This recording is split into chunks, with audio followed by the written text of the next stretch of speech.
નમસ્કાર વિદ્યાર્થી મિત્રો, સ્વાગત છે તમારું યુટ્યુબ ચેનલની અંદર. ધોરણ 4 ની અંદર આસપાસ વિષય પર્યાવરણ વિષયમાં ઘણા બધા આપણા વિડીયોઝ મુકાઈ ગયા છે. ન જોઈએ તો જોઈ લેજો, આવનારી પરીક્ષા માટે પણ ઉપયોગી થશે. આજે આપણે પાઠ 11મો વાડીમાં ઇન ધ ઓર્કિડ આ પાઠને લગતા દરેક નાના મોટા પ્રશ્ન જવાબ છે એમની તૈયારી પણ તમે કરી શકશો આમાંથી. અને વિડીયોની અંદર આવા મોસ્ટ એમપી પ્રશ્નો ઘણા બધા તમને જોવા પણ મળશે. ઘણા બધા આવા વિડીયોઝ મુકાઈ ગયા છે અલગ અલગ પાઠના. ન જોઈએ તો ઉપર વિડીયો સેક્શનમાં છે અને એની બાજુમાં પ્લેલિસ્ટ છે. એમાં ધોરણ 4 ની નીચે પ્લેલિસ્ટ છે. ધોરણ 4 ના સ્વાધ્યાયપોથીના ઘણા બધા વિડીયોઝમાં મુકાઈ ગયા છે. અલગ અલગ વિષયના તમે એમાંથી વિડીયોની અંદર તૈયારી પણ કરી શકો અને આ તમને માહિતી માટે ઉપયોગી પણ થશે. બરાબર, તો શરૂઆત કરીએ. પહેલો પ્રશ્ન છે, નીચેના દરેક પ્રશ્નના આપેલા વિકલ્પમાંથી સાચો વિકલ્પ અબકડમાંથી જે આવતો હોય ક્રમ અક્ષર પ્રમાણે આપેલા સામેના ખાનામાં લખવાનું છે. તો પહેલો વિકલ્પ છે કે જંગલ એટલે કે ફોરેસ્ટમાં કઈ વનસ્પતિ એટલે કે પ્લાન્ટ વધુ જોવા મળે છે? તો વૃક્ષ વધારે જોવા મળે છે, તો જવાબમાં બ આવશે. બીજું છે, નીચેના પૈકી કઈ છોડ પ્રકારની વનસ્પતિ છે? તો છોડ પ્રકારની વનસ્પતિ તુલસી છે, તો જવાબમાં અ આવશે. ત્રીજું છે, નીચેના પૈકી કઈ વેલા પ્રકારની વનસ્પતિ છે? વેલા એટલે ક્રીપર, છોડ એટલે બુશ. તો ક્રીપર તરીકે વેલા તરીકે તરબૂચ છે, તો જવાબમાં ડ આવશે. ચોથું છે, કુંડામાં શું ઉગાડવામાં આવે છે? તો કુંડાની અંદર છોડ ને વેલા ઉગાડવામાં આવે, જવાબમાં અ આવશે. પાંચમું છે, લાલ, પીળા, વાદળી, ગુલાબી, સફેદ આ દરેક રંગમાં કયું ફૂલ એટલે ફ્લાવર જોવા મળે? જવાબમાં આવશે ગુલાબ, એટલે કે જવાબમાં ડ આવશે. છઠ્ઠું છે, તમારા ઘરમાં નીચેનામાંથી કઈ વસ્તુ પર ફૂલની ડિઝાઇન જોવા મળે છે? તો ચાદર ઉપર જોવા મળે, તો જવાબમાં ક આવશે. સાતમું છે, વનસ્પતિનો કયો ભાગ જમીનની અંદર અંડરગ્રાઉન્ડમાં હોય છે? તો મૂળ અંદર હોય છે, રૂટ એટલે કે મૂળ, જવાબમાં ડ આવશે. આઠમું છે, બગીચા ગાર્ડનમાં મુકેલ પાટિયા પર શું લખેલું જોવા મળે છે? તો ફૂલો તોડવા નહીં એવું લખેલું જોવા મળે છે, તો જવાબમાં ક આવશે. બીજો પ્રશ્ન છે, યોગ્ય શબ્દ વડે નીચેના દરેક વિધાનમાં ખાલી જગ્યા પૂરવાની છે. જેમાં પેલું છે, રતનના દાદાએ ગાય, ભેંસ અને બળદને ખાવા માટે ખાલી જગ્યા આપ્યું, તો જવાબમાં આવશે નિરણ. બીજું છે, ખાલી જગ્યાનું ફૂલ રાત્રે જ ખીલતું બ્લૂમ અને સુગંધ એટલે કે ફ્રેગ્રન્સ આપતું જોવા મળે છે, તો જવાબમાં આવશે રાતરાણી. ત્રીજું છે, સૂર્ય સનની સામે ખીલતું ફૂલ ખાલી જગ્યા છે, તો જવાબમાં આવશે સૂરજમુખી. ચોથું છે, ખાલી જગ્યા સામાન્ય રીતે જમીનની બહાર રહેતો વનસ્પતિનો ભાગ છે, તો જવાબમાં આવશે પ્રકાંડ એટલે કે થડ. પાંચમું છે, ફૂલ ખાલી જગ્યામાંથી બને છે, તો જવાબમાં આવશે કળી. છઠ્ઠું છે, ખાલી જગ્યાના ફૂલ રંગ બનાવવા માટે વપરાય છે, તો જવાબમાં આવશે કેસુડા. સાતમું છે, વડ એટલે કે બનિયન ટ્રી ના પ્રકાંડની શાખાઓમાંથી નીકળતા મૂળને ખાલી જગ્યા કહે છે, તો જવાબમાં આવશે વડવાઈ. આઠમું છે, રંગ એટલે કે કલર અને સુગંધમાંથી સૌને ગમે તેવું ફૂલ ખાલી જગ્યા છે, તો જવાબમાં આવશે ગુલાબ. ત્રીજો પ્રશ્ન છે, નીચેના વિધાનમાંથી સાચા વિધાન સામે સાચાની અને ખોટા વિધાન સામે ખોટા નિશાની કરવાની છે. પેલું છે, ફૂલો જંગલમાં જ ઉગે છે, તો જવાબમાં આવશે ખોટું. બીજું છે, દાદાની વાડીમાં કુંડામાં વેત જેવડો વડલો હતો, તો જવાબમાં આવશે સાચું. ત્રીજું છે, ગુલાબનું ફૂલ ગુલાબી એટલે કે પિંક રંગનું જોવા મળે છે, જવાબમાં આવશે ખોટું. ચોથું છે, ગુલમોહરનું ફૂલ વૃક્ષ પર ખીલતા ફૂલનું ઉદાહરણ છે, તો જવાબમાં આવશે સાચું. પાંચમું છે, ફૂલમાંથી કળી એટલે કે બડ બનીને છોડ ઉગે છે, જવાબમાં આવશે ખોટું. છઠ્ઠું છે, છોડના મૂળ જમીનના ઉપલા પડ એટલે કે અપર લેયરમાં જોવા મળે છે, તો જવાબમાં આવશે સાચું. સાતમું છે, ભરૂચ જિલ્લામાં આવેલો કબીરવડ ખૂબ જ મોટો હ્યુજ વડ છે, તો જવાબમાં આવશે સાચું. ચોથો પ્રશ્ન છે, બંધ બેસતા જોડકા જોડવાના છે, તો વિભાગોની સામે વિભાગ બ જોડતા જઈએ. પહેલું છે, ગુલાબ, તો ગુલાબ છે એ ગુલકંદ બનાવવા માટે ઉપયોગ થાય છે, તો જવાબમાં પહેલામાં ડ આવશે. બીજું છે, લીમડાનો મોર એટલે કે ફૂલ, એમાં આવશે ફૂલનો રસ બનાવીને પીવામાં આવે છે, બીજામાં ઈ આવશે. ત્રીજું છે, બીટ, તો બીટ છે ખોરાકનો સંગ્રહ કરતું મૂળ છે, તો ત્રીજામાં અ આવશે. ચોથું છે, વળવાય, તો વળવાય આધાર આપતું મૂળ છે, તો ચોથામાં બ આવશે. પાંચમો પ્રશ્ન, માગ્યા મુજબ ઉત્તર લખો. જેમાં પહેલો પ્રશ્ન છે કે નીચેના કોષ્ટકમાં માગેલી વિગત મુજબ બે ફૂલોના નામ લખો. તો ક્રમ વિગત ને ફૂલોના નામ લખવાના છે. જેમ કે પેલું છે, વૃક્ષ ઉપર ખીલતા હોય એવા, તો ગુલમોહર અને કેસુડો. બીજું, છોડ ઉપર ખીલતા હોય એવા ફૂલમાં આવશે બારમાસી ને ગુલાબ. ત્રીજું, વેલા ઉપર ખીલતા હોય એમાં આવશે બોગનવેલ ને રાતરાણી. ચોથું, પાણીમાંના છોડ પર ખીલતા હોય એમાં આવશે કમળ ને કુમુદિની. પાંચમું, રાત્રે જ ખીલતા હોય એમાં આવશે રાતરાણી ને પારિજાત. છઠ્ઠું, દિવસે ખીલે અને રાત્રે ન ખીલે તેવા એમાં આવશે કમળ ને સૂરજમુખી. સાતમું, સુગંધ માત્રથી ઓળખી શકાય તેવા એમાં આવશે ગુલાબ ને રાતરાણી. આઠમું, આખું વર્ષ ખીલેલા રહે તેવા એને કહેવાય ગુલાબ ને ગલગોટો. એ બે ફૂલ આખો વર્ષ મળે. 9મું છે ફક્ત અમુક મહિનાઓમાં જ ખીલતા હોય, એમાં આવશે મોગરો અને કેસુડો. બીજો પ્રશ્ન છે નીચેના કોષ્ટકમાં ફૂલોનો ઉપયોગ પ્રમાણે માંગેલી વિગત લખવાની છે. ફૂલનો ઉપયોગ નો ઉદાહરણ અને અન્ય ઉદાહરણ લખવાના. જેમ કે પહેલું ખોરાક તરીકે ગુલકંદ છે તો શાકભાજી બનાવવામાં. બીજું ઔષધિ તરીકે ગુલાબજળ છે તો ચામડીના રોગો મટાડવા, કેસુડો, ગુલમોહર. ત્રીજું રંગ બનાવવા માટે કેસુડો તો ગુલાબ ને ગુલમોહર પણ અન્ય ઉદાહરણ કહી શકીએ. ચોથું ગીતમાં પર્વત તારા પહોળા ખંભા, ફૂલની રંગ સુગંધધારી છે સોગંદ. તો એવી જ રીતના બીજું આપણે અન્ય ઉદાહરણમાં કહીએ તો સાહેબો ગુલાબનો ગોટો, ફૂલ ઘેરે દહલીએ રાજે સીતાને માર્યા જો. પાંચમું સુશોભનમાં ગુલાબ છે એના સિવાય ગલગોટો, મોગરો, ટગર. છઠ્ઠું પૂજામાં ગુલાબ, ગલગોટો, ધતુરો, કમળ. સાતમું સુગંધિત દ્રવ્યો અત્તર માટે ગુલાબ, મોગરો. ત્રીજો પ્રશ્ન નીચે આપેલા શાકભાજીના ચિત્ર જુઓ અને તેમાંના ક્યાં મૂળ છે ને તે જ લખવાના છે. મૂળ હોય એવા જ લખવાના. જેમ કે અહીંયા તમે જોઈ શકો છો મૂળ તરીકે ગાજર, બરાબર, મૂળની અંદર આવે ને, મૂળ છે ગાજર. પછી આવશે મૂળા છે, બરાબર, તો મૂળા પણ એમાં મૂળ છે એમ લખી શકીએ. અને બીટ છે તો બીટ પણ મૂળ છે. એ ત્રણેય વસ્તુ મૂળની અંદર ઉગે છે એટલે ત્યાં લખી શકીએ મૂળ છે. છઠ્ઠો પ્રશ્ન નીચેના પ્રશ્નના ઉત્તર એક બે વાક્યમાં લખવાના છે. તો પહેલો પ્રશ્ન જોઈએ કે તમે ક્યારેય કોઈ જગ્યાએ જાતજાતના ફૂલો એકસાથે ખીલેલા જોયા છે? તો ક્યાં? તો જવાબ લખી શકીએ કે હા, અમારી શાળાના બગીચામાં અમે જાતજાતના ફૂલો ખીલેલા જોયા છે. બીજું છે એવા કોઈ વૃક્ષો અથવા છોડ છે જેને ક્યારેય ફૂલ આવતા જ નથી, એ શોધો નામ લખો. જવાબ લખી શકીએ કે હા, મહેંદી અને હંસરાજ નામના છોડ પર અને મની પ્લાન્ટ અને નાગરવેલ પર ક્યારેય ફૂલ આવતા જ નથી. ત્રીજો પ્રશ્ન છે જો બધા લોકો જ ફૂલો તોડે તો શું થાય? જવાબ લખી શકે કે બગીચામાં ફૂલો બચશે નહીં અને બગીચાની સુંદરતા નાશ પામશે. ચોથું છે લોકો ફૂલો શા માટે ખરીદે છે?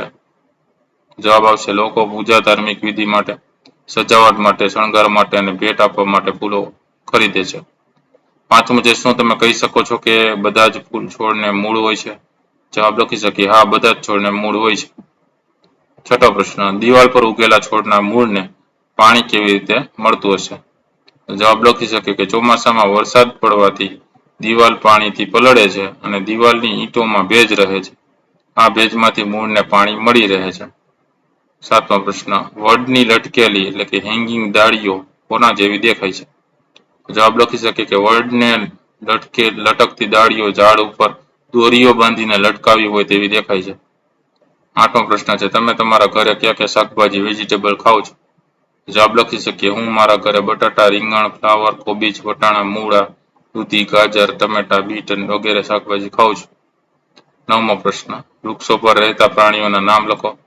જવાબ લખી શકીએ કિસકોલી, વાંદરો, કુવડ, કાગડો, પોપટ, સમડી, ચામાચીડિયા વગેરે પ્રાણીઓ ઝાડ પર રહે છે. દસમો પ્રશ્ન ફૂલો વેચનારા ક્યાં ક્યાં ફૂલો વેચે છે? જવાબ લખી શકીએ ગુલાબ, ગલગોટો, કમળ, મોગરો, જાસૂદ, રાતરાણી, કરેણ અને ધતુરાના ફૂલો વેચનારા વેચે છે. 11મું રતન દાદાની વાડી ઓર્કિડમાં શું શું જોયું? જવાબ લખી શકીએ રતને દાદાની વાડીમાં વિવિધ ફૂલ, શાકભાજીના છોડ અને વેલા જોયા. તેણે અનાજ, કઠોળના છોડ અને ઊંચા ઊંચા ઝાડ પણ જોયા. 12મો પ્રશ્ન તમારા ઘેર તમે કુંડામાં કયા કયા છોડ ઉગાડો છો? તો જવાબ લખી શકે કે હું મારા ઘેર કુંડામાં તુલસી, ગુલાબ, બારમાસી અને ગલગોટાના છોડ ઉગાડું છું. 13મો પ્રશ્ન તમારી શાળાના બગીચામાં કયા કયા ફૂલો જોવા મળે છે? જવાબ લખી શકે કે મારી શાળાના બગીચામાં ગલગોટો, બારમાસી, ચંપો, કરેણ, ગુલાબ, જાસૂદ અને મોગરાના ફૂલો જોવા મળે છે. 14મો પ્રશ્ન ફૂલો ક્યાં ક્યાં ઉગાડવામાં આવે છે? જવાબ લખી શકે ફૂલો વાડીમાં, બગીચામાં, ખેતરમાં, નર્સરીમાં, શાખામાં અને ઘર આંગણે ઉગાડવામાં આવે છે. 15મો પ્રશ્ન વડવાઈ ટોપ રૂટ કોને કહે છે? જવાબ લખી શકીએ વડની ડાળીમાંથી નીકળતા મૂળને વડની વડવાઈ કહે છે. તે વડને આધાર આપે છે. ત્યાર પછી જોઈએ પ્રશ્ન નંબર 7 નીચેના પ્રશ્નના ઉત્તર લખો. જેમાં પહેલો પ્રશ્ન તમારા ઘરમાં એવી કઈ વસ્તુઓ છે જેના પર ફૂલોની ભાત બનેલી છે જેમ કે કપડાં, ચાદર, કુંજાઓ વગેરે? જવાબ લખી શકીએ કે મારા ઘરમાં આવી ઘણી બધી વસ્તુઓ છે જેવી કે ચાદર, તકિયાના કવર, પડદા, ઓશિકાના કવર, થેલીઓ, સોફાના કવર, ટેબલ ક્લોથ, દાદાનો બગલ થેલો વગેરે પર ફૂલોની ભાત જોવા મળે છે. બીજો પ્રશ્ન, ફૂલ અને કળી એટલે કે બડ વચ્ચે તમને શું ભેદ જોવા મળે છે? જવાબ લખી શકે કે કળીમાં પાંખડીઓ બીડાયેલી જ્યારે ફૂલમાં ખીલેલી હોય છે. ફૂલ મોટું હોય છે, કળી નાની હોય છે. કળી એ ફૂલની પ્રાથમિક અવસ્થા છે. તો પેલા કળી થઈ હોય ને પછી ફૂલ થાય એમ. કળીમાંથી ફૂલ ખીલે છે. ત્રીજો પ્રશ્ન, દિવાલ ઉપર છોડ કેવી રીતે ઉગતો હશે? તો જવાબ લખી શકીએ કે છોડના ફળ કે બીજ પક્ષીઓ ખાય અને તેમની ચરક મારફતે તે ફળ કે બીજ દિવાલ પર પડે તો છોડ ઉગી નીકળે છે. વાવાઝોડા કે પવન મારફતે છોડના બીજ ઉડીને દિવાલની ઈંટોમાં કે તિરાડમાં આવી જાય અને વરસાદનું પાણી મળતા તે છોડ સ્વરૂપે ઉગે છે. ચોથો પ્રશ્ન, દિવાલ ઉપર ઉગતા છોડનું આયુષ્ય કેમ ઓછું હોય છે? જવાબ લખી શકે કે આવા છોડને જોઈતું પાણી મળતું નથી. દિવાલની ઈંટોમાં ભેજનું પ્રમાણ હોય ત્યાં સુધી તે લીલો રહે છે. પછી પાણી ન મળતા તે સુકાઈ જાય છે. તેથી તેનું આયુષ્ય ઓછું હોય છે. પાંચમો પ્રશ્ન, મૂળનું કાર્ય શું છે? જવાબ લખી શકીએ કે મૂળ વનસ્પતિને આધાર આપવાનું અને જમીનમાંથી પાણી મેળવી પ્રકાંડ મારફતે વનસ્પતિના વિવિધ ભાગોમાં પહોંચાડવાનું કાર્ય કરે છે. મૂળ જમીનમાં રહીને વનસ્પતિનું વાવાઝોડા અને ભારે પવન વરસાદથી રક્ષણ કરે છે. છઠ્ઠો પ્રશ્ન, કબીર વડ વિશે ટૂંકમાં માહિતી આપો. તો જવાબ લખી શકે કે કબીર વડ ભરૂચ જિલ્લામાં ચાણોદ કરનાળીની બાજુમાં નર્મદા નદીના કિનારે આવેલો મોટો વડ છે. વડની પ્રકાંડની ઘણી શાખાઓમાંથી વડવાઈ નીકળેલી છે. તે મોટા વિસ્તારમાં ફેલાયેલો છે. એની વડવાઈઓ થાંભલા જેવી બની કબીર વડને મજબૂત આધાર આપે છે. કબીર વડની વડવાઈઓ એટલા મોટા વિસ્તારમાં ફેલાયેલી છે કે વડનું મુખ્ય થડ શોધવું મુશ્કેલ છે. જાણે બધા વડ એકબીજા સાથે જોડાયેલા હોય તે લોકપ્રિય પ્રવાસન સ્થળ છે. આઠમો પ્રશ્ન છે, નીચેના શાકભાજીનું જમીનની અંદર થતી શાકભાજી અને જમીનની ઉપર થતી શાકભાજીમાં વર્ગીકરણ કરો. તો જવાબ લખી શકીએ કે જમીનની અંદર થતી શાકભાજી બટાટા, બીટ, ગાજર, મૂળા, શક્કરિયા, આદુ, સુરણ, હળદર. અને જમીનની ઉપર થતી શાકભાજીમાં તો કે રીંગણ, ટમેટા, ફ્લાવર, કોબીજ, મરચા, વટાણા, દૂધી, કાકડી, કારેલા, ટીંડોળા. ત્યાર પછી જોઈએ પ્રવૃત્તિઓ. તો પાઠ્યપુસ્તકીય પ્રવૃત્તિઓનો વાત કરીએ તો પહેલો પ્રશ્ન છે કે આંખો બંધ કરો અને અનુમાન કરો કે તમે બગીચા અથવા વાડીમાં કોઈ આવી જ જગ્યાએ છો તો કેવું લાગે છે? ત્યાં તમને કયું સંગીત ગાવાનું મન થશે? જવાબ લખી શકીએ કે હું ફૂલોના એક સુંદર બગીચામાં ગયો છું જ્યાં જુદા જુદા રંગબેરંગી ફૂલો ખીલેલા છે. ખૂબ જ સુંદર વાતાવરણ છે. મને એક ગીત ગાવાનું મન થાય છે. હું ગુલાબનું ફૂલ બની જાઉં, હું ચંપાનું ફૂલ બની જાઉં, હું સૂરજમુખીનું ફૂલ બનીને ખૂબ જ મોટું થાઉં. ત્યાર પછી બીજો પ્રશ્ન છે કે નીચે કળી અને ફૂલનું ચિત્ર દોરવાનું અથવા ચોંટાડવાનું છે. તો અહીંયા તમે કોઈ પણ એક કળી હોય એ કળી દોરી શકો અથવા ચોંટાડી શકો એવું ચિત્ર મળે તો, અને અહીંયા કોઈ પણ ફૂલનું ચિત્ર દોરી અથવા ચોંટાડી શકો છો. ત્રીજો પ્રશ્ન, નીચેની ભાતમાં તમને મનગમતા અહીંયા રંગો પૂરવાના છે. બરાબર, આવી જે ડિઝાઇન છે રંગોળી જેવી, એ રંગોળીની ડિઝાઇનમાં તમે અલગ અલગ રંગો પૂરી શકો છો, મનગમતા રંગો પૂરી શકો છો. ત્યાર પછી પ્રશ્ન નંબર 4, ચાલો પ્રવૃત્તિ કરીએ. 4-5 મિત્રોનું એક જૂથ બનાવીને તમે પ્રવૃત્તિ કરવાની છે. વૃક્ષ કે છોડ પરથી પડી ગયેલા ફૂલો વર્ગમાં લાવવાના. બરાબર, અલગ અલગ વૃક્ષ ને છોડ હોય ને એના દરેકના એક એક પાંદડા લઈ લેવાના. આ ફૂલો જૂના સમાચાર પત્ર વગેરે વચ્ચે એકબીજાને અડે નહીં તેવી રીતે ફેલાવી દેવાના. હવે સમાચાર પત્ર ઉપર ભાર મૂકવાનો. ફૂલો સુકાઈ નહીં જાય ત્યાં સુધી એને દબાવવાના. ત્યારબાદ બધા ફૂલો સાચવીને લઈ લેવાના. પછી એને સ્ક્રેપબુક ફૂલપોથીમાં લગાડી દેવાના, ચોંટાડી દેવાના. એને સ્ક્રેપબુકમાં એવા ફૂલો જે છે બરાબર એ સાચવીને રાખવાનું. ચાલો, ત્યાર પછી 5મી પ્રવૃત્તિમાં જોઈએ તો બાળકોને વિશ્વ પર્યાવરણ દિવસે કોઈ પણ પ્રસંગે વૃક્ષ વાવવા પ્રોત્સાહિત કરો. તેમને તેમના વૃક્ષનું ધ્યાન રાખવા કહેવાનું છે. બરાબર, વૃક્ષનું મહત્વ સમજાવી શકીએ છીએ વિશ્વ પર્યાવરણ દિવસે. બરાબર, વૃક્ષ છે કેટલું મહત્વનું છે એ બાબત લોકોને સમજાવી શકીએ, વિદ્યાર્થીઓને સમજાવી શકીએ છીએ અને કાર્યક્રમ પણ કરી શકીએ છીએ. પ્રશ્ન છે, નીચેના દરેક પ્રશ્નના ઉત્તર માટે આપેલા વિકલ્પમાંથી જે સાચો વિકલ્પ હોય અબકડા પ્રમાણે ક્રમ અક્ષર સામેના ખાનામાં લખવાનો છે. તો પહેલો વિકલ્પ છે કે ગલગોટાના ફૂલની વનસ્પતિને કયા પ્રકારની વનસ્પતિ કહે છે? તમને છોડ પ્રકારની વનસ્પતિ કહે છે તો જવાબમાં બ આવશે. બીજું છે નીચેનામાંથી કયા વૃક્ષના મૂળ જમીનની અંદર અને બહાર જોવા મળે છે? તો વડના જે મૂળ છે એ જમીનની અંદર અને બહાર જોવા મળે છે તો જવાબમાં ક આવશે. ત્રીજું છે નીચેનામાંથી કઈ શાકભાજી મૂળ તરીકે ઉગે છે? મૂળ તરીકે ગાજર ઉગે છે તો જવાબમાં ડ આવશે. તો આ હતા અલગ અલગ પ્રશ્નોના જવાબો. વિડીયો ગમ્યો હોય તો લાઈક કરજો અને તમારા મિત્રોને પણ વિડીયો શેર કરજો. સાથે ચેનલને સબસ્ક્રાઇબ ન કરી તો ચેનલને સબસ્ક્રાઇબ કરી લેજો. નવા વિડીયો ચેનલ પર મુકાતા રહેતા હોય છે. ફરી પાછા નવા વિડીયો સાથે મળીએ. ત્યાં સુધી ન જોયેલા વિડીયો છે લેજો. આવનારી પરીક્ષાની તૈયારી કરતા રહેજો. Thank you very much and take care.